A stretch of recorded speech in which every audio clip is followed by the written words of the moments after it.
Hi everybody. Hi Susan. Good to see you. I'm alright, how are you? Lovely to see you. Thank you very much. Thank you. Well done. Now I know you won last year, but I think we had some fantastic results last Thursday. What are you hearing from small businesses like Marco's as you're out on the street visiting constituencies? Is it a familiar story of struggling after many years Conservative rule, and what will the Lib Dems offer? Well, business rates has been a real problem for many small businesses, and in some cases it's destroying high streets. And given they've got so many other problems, energy costs, the competition of big Amazon e-tailers is a real challenge. And so Liberal Democrats have been talking for many years now about the need to reform business rates. The Conservatives promised to do that in their 2019 manifesto and have failed lamentably to do anything. We've got a work-through proposal to get rid of business rates and replace them with a commercial landowner levy, which would go on the landowner.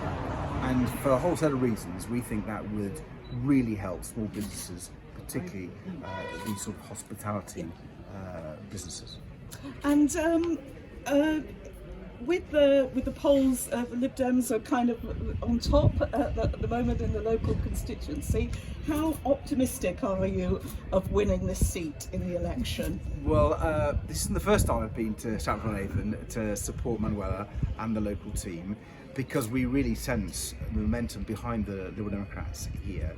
I think many people who might otherwise have voted Labour or Green realise that their parties can't win, and they're getting behind the Liberal Democrats, and they like what Manuela and the team have been saying, whether it's on the health service, whether it's on things like the cost of living or the environment and sewage issues.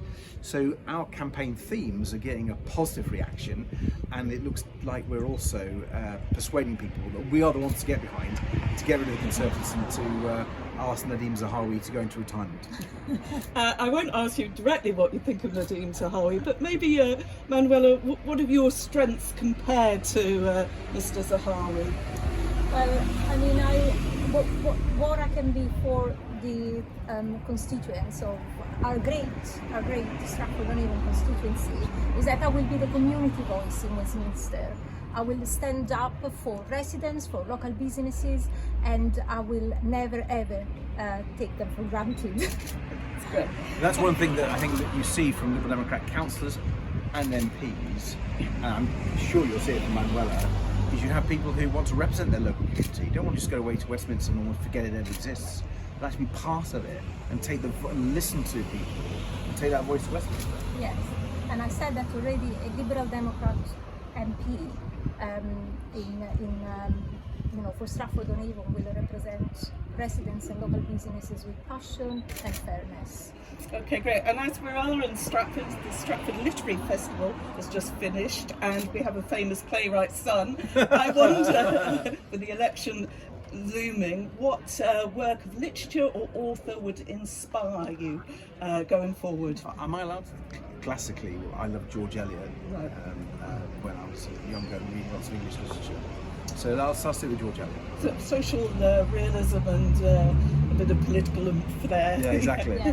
I'll pick actually, because I've been to visit the fantastic exhibition of Marie Corelli. Oh, yes. And she was a best-selling author in her right, and she was a woman who stood up for the residents, for the heritage of Stratford. So let's go with Marie Corelli then. Good choice there. And finally, Ed, you've got a no confidence motion. When are you hoping you will have an election?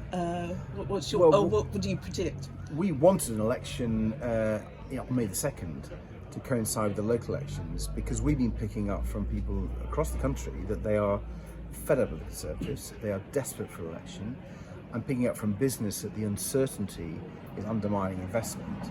So if you want to turn our economy around and listen to people, there should be an election as soon as possible.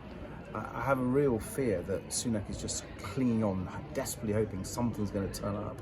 But I think people have had enough. They're not listening to the Conservative anymore. They're fed up with them. And whether it's on the NHS, whether it's on the cost of living, environmental issues, I think we need an election. So we've tabled this vote of no confidence. It's essentially to get others to come together behind it, and so we could trigger that vote. we're campaigning it. We want to make sure the other parties do what we want to do, which is represent what people have been telling us. We want an election.